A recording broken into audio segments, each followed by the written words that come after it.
Hello. You have no idea how bloody nerve-wracking it is seeing so many people out there. I was told out there that I had to imagine you all naked and it'd be all right. And it isn't actually. But I also like to thank you for the tremendous boon to my credibility. I was with my dad in the south of France last week and I told him I was speaking here and I've never had a proper day job. And he said, the Institute of Directors, they're proper business people. You may learn something if you go there. So thank you.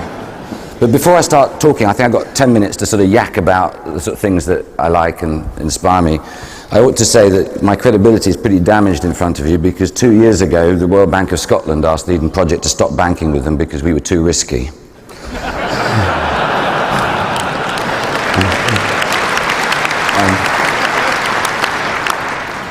When I began my career, I was an archaeologist. I was an archaeologist and anthropologist, and then I was realizing you didn't make any money out of that, although I loved it.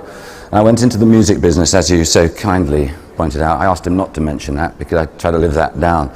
But one of the things I learnt in the music industry that was really, really important to me was, that changed my life, was that in 1981 I had the good fortune to have a #1 hit record in France called Midnight Blue. And I remember one night just around Christmas in 81, I was in a chauffeur-driven limo going down the Champs-Élysées, and the record was playing on the car stereo. And it was the biggest selling record in French history at that time, and the record that was going to knock it off the top spot was also written by me, which was tough. I burst into tears. And I have never felt so miserable in my entire life. And I decided I was going to give up the music industry, because what I want to say to you is, very often people make a terrible mistake in their life, that they think success, they have a vision of what success is for them. And it was the weirdest thing. You suddenly have this success, and you're wondering, because you've read about what success is like, and you've seen television programs about what success is like, and you say, where is the champagne? Why does it not feel great? Why do I not feel changed? And it felt like ashes, it felt meaningless. And yet, I'd wanted it so badly. And that night, I made a really important decision for my life. I said I was going to try and not busk it anymore, because all of us are clever enough. You wouldn't be here if you weren't clever enough. I think part of the problem is when you're 19 and you're idealistic, you dream, I guess you dream that you're going to be given a challenge that stretches every fiber of your being and actually makes you really grow. And actually what then happens is the demands of the slates over the roof and everything else turn you into a sort of different person. And you make all those bargains that you're going to come back to it, you're going to come back to it. Then you get older and you talk about, you hear yourself like some old bar board telling people about the adventure you're going to have, the great things you're going to do.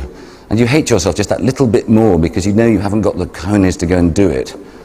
And you've eventually got to look at yourself in the mirror, as I did, and say, well, look, I'm going to end up 70 if I'm lucky enough to get there. And I'm not going to have done any of these things. And I decided, as an act of will, really, to throw away a lot of the things. I mean, have you noticed how when you talk to people these days, they talk about, I talk to some of these leadership things and I want to cut my wrists, they're so boring. You know, where they talk about centres of excellence and leading edge and cutting edge and bleeding edge, which I suppose is when you're too close to the cutting edge.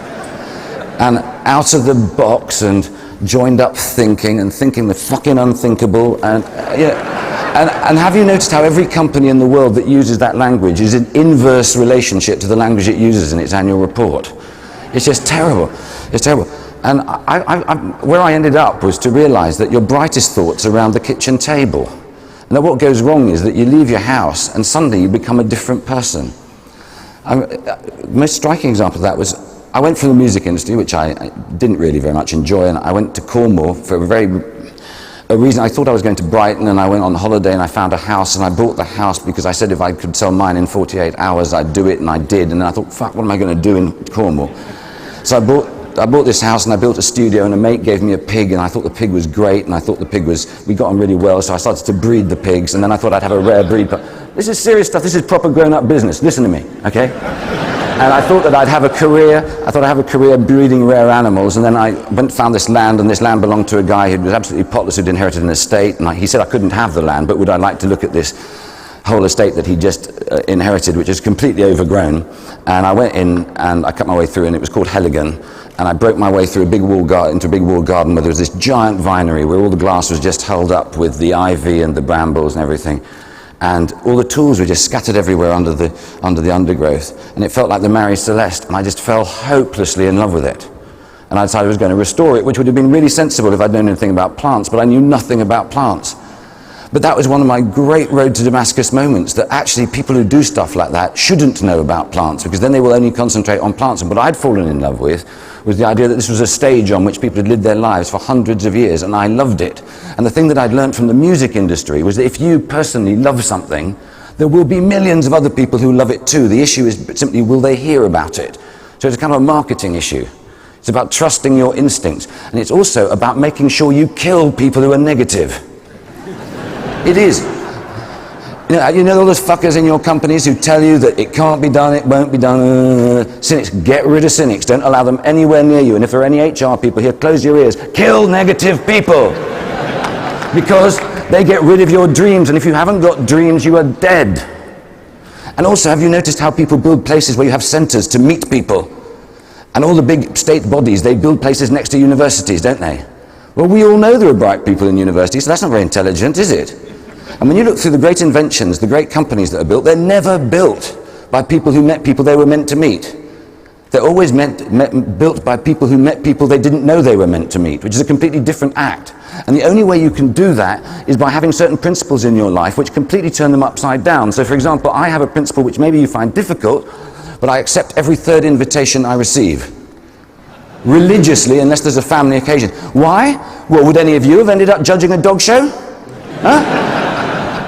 I've opened the wing of an old people's home. God knows why. But I go to all these places. Ilfracombe. Brave. Do you want to know how brave I am? I judge the West of England Orchid Society annual prize giving.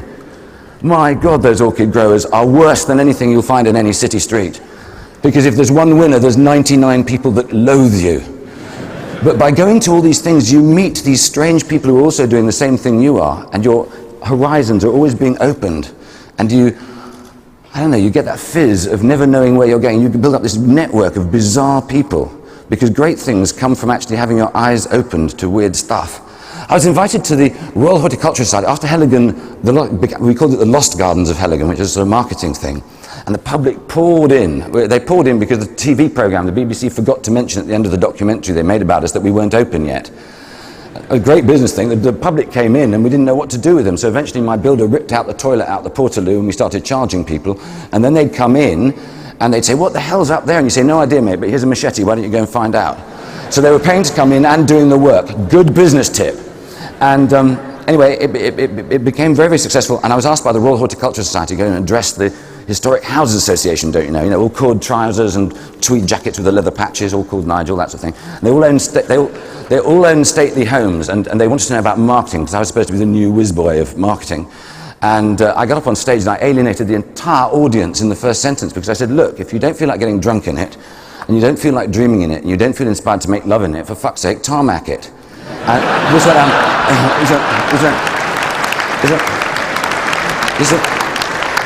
this went down really, really badly. But actually the point I was trying to make is a serious one, that all of us carry a lot of baggage about the past, believing it was somehow a better place, as if the world was construed of lots and lots of cottages with thatched roofs and the smell of bread in the air, when in fact it was never like that. Try dreaming of going to a dentist in 1600 and suddenly the future looks quite good. And we are living at such exciting times, and we're being told by the Daily Mail and everybody else that we should be doomed. You know, there's got to be, we're going to have flu this year, you know. It is just the most amazing time to be alive. I doubt there has been a period of 30 years between now and the next 30 years where it's ever been as exciting to find out whether we're worthy of the title Homo sapiens. Because what a joke if we're not, we'll fry. I mean, hell, that's a game show, isn't it? It's wonderful. So anyway, the Heligan came and was successful, and I had the idea for the Eden Project, and everybody says how visionary it is. But actually, it's not very visionary. I doubt there is a single person in this audience who at the age of 12 did not dream of building a mad Ludwig castle or a fantastic dam or something like that. That's not visionary. The bit that I suppose could be construed as visionary was that we believed that we could persuade 300 odd people who are professionally trained to say the word no to say yes. And part of that is about understanding, going back to the kitchen table, it's about understanding that if you treat people as corporations or the institutions they represent, you're onto a complete loser.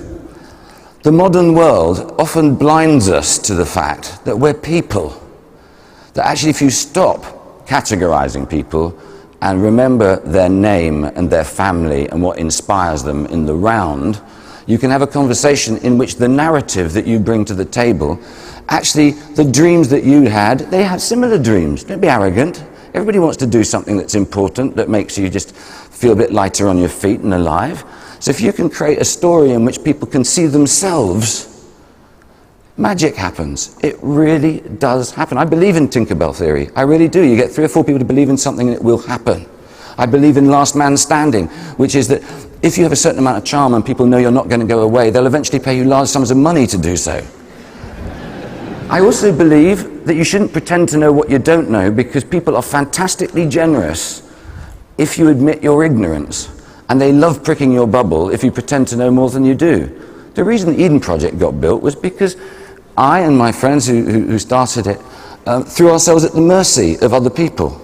When we came up with the idea, people said to me, they said, "Tim, you're a little guy, well done, you did Helligan, you know, that's a small project. This is big, there's 135 million pounds. Construction, big grey people that sweat a lot. It won't work. Your reputation will be in tatters. It'll be over budget and it'll be late." And it was amazing, only your children can do this. I went home and my eldest son, he said, "But Dad, you haven't got a reputation." And it was kind of,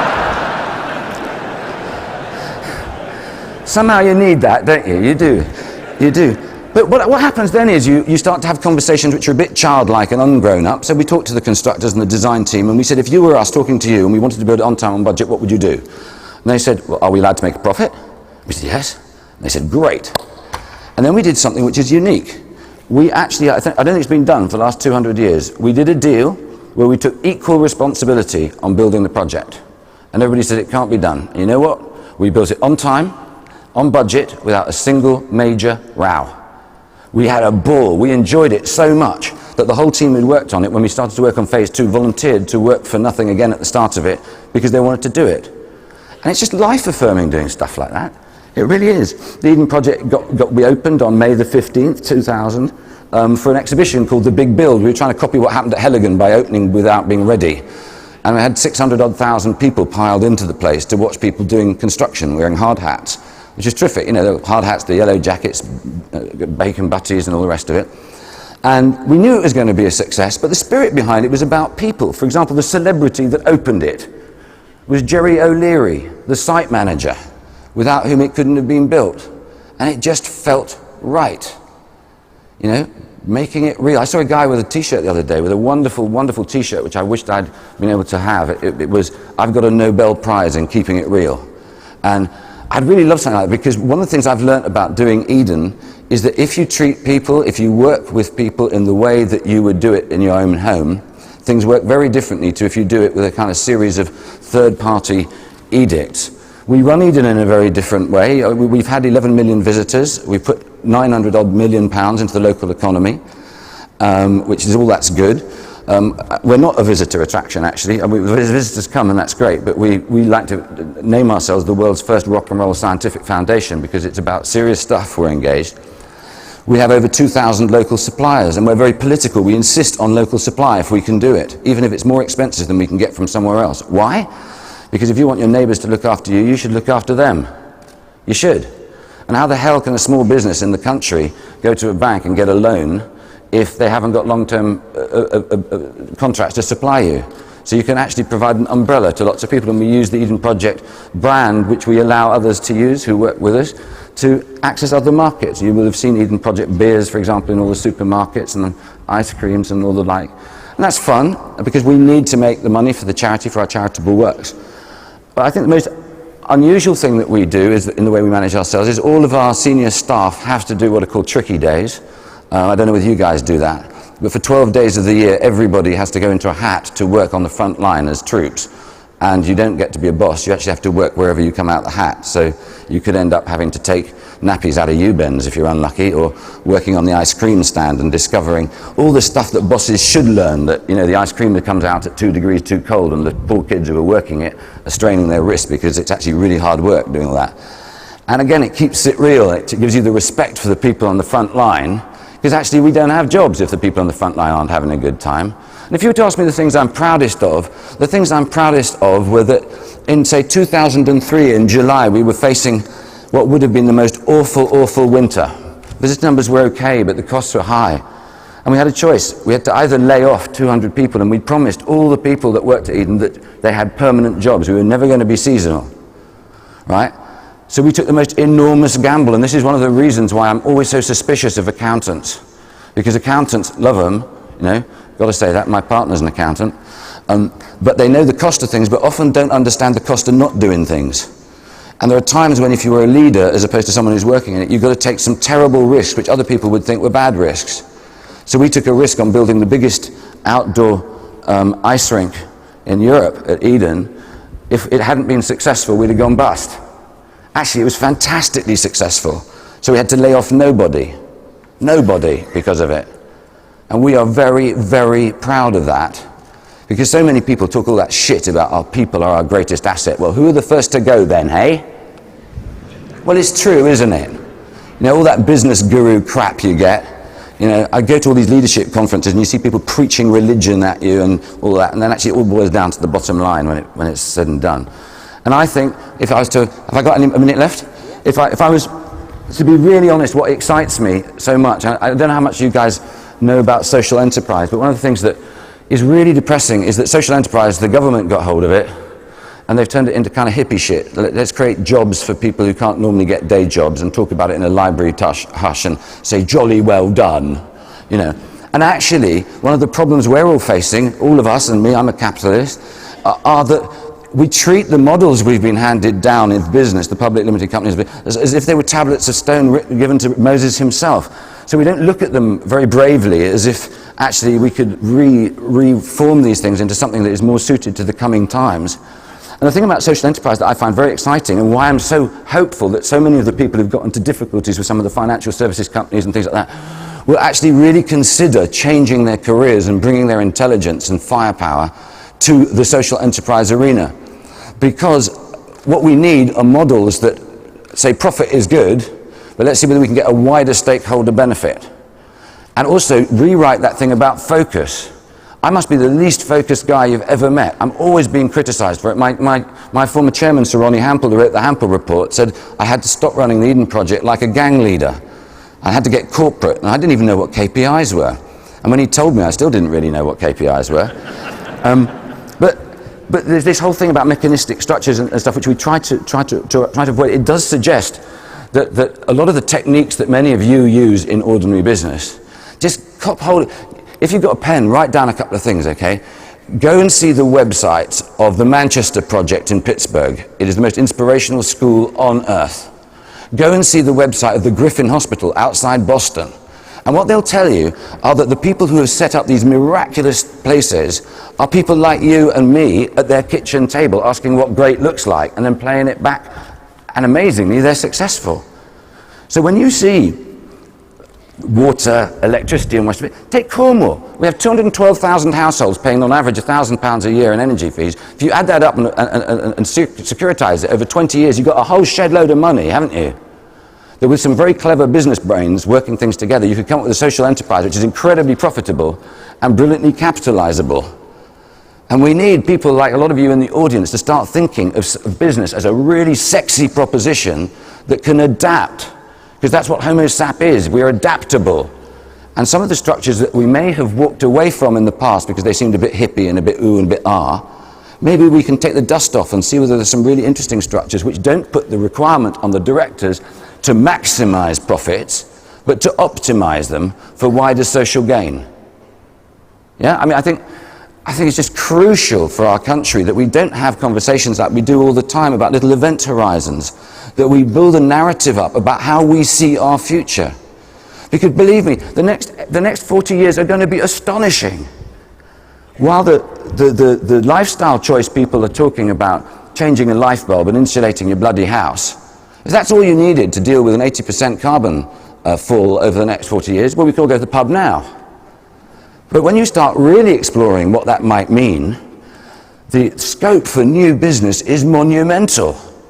Absolutely monumental. But you've got to rebuild the way you look at it. We're going to see businesses developing which are about business, but they're about sharing. Sharing is going to be the buzzword over the next 20 years as we start seeing why have 400 people with 400 lawns each got a lawnmower? That sort of thing, you know, that's a childlike level. And when you start thinking like that, you can see all sorts of things and opportunities that could evolve from looking at those opportunities in a different way. So that's really what I wanted to come and tell you. A, that we're not a leisure theme park. B, that the future is bloody exciting. C, that the brains you've brought to being as successful as you are to be here today, there are lots of other opportunities out there. So don't be scared of it. Embrace it. Grab it. Go and meet some people you're not meant to meet. It is really boring with most of the people you always meet. Come on, be honest. How many of you are still seeing all your mates from university days? And in truth, they bore the shit out of you, but they're going to have it. It's true, isn't it? Anyway, that's all I really wanted to say. I wanted to tell you that Eden Project is not just a place, it is an attitude, and I hope that all of you will be infected by this attitude. And I'd like to think that you leave this conference and actually think, wow, the next 20 years could be really, really, really exciting. And I'm just going to be a bit lateral for a while. I'm going to read some stuff I wasn't meant to read. I'm going to go and see some shows. I'm going to listen to some records.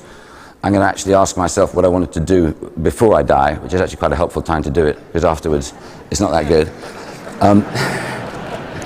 And just remember to laugh occasionally, because it's good. Thank you for listening to me, and have a really great conference.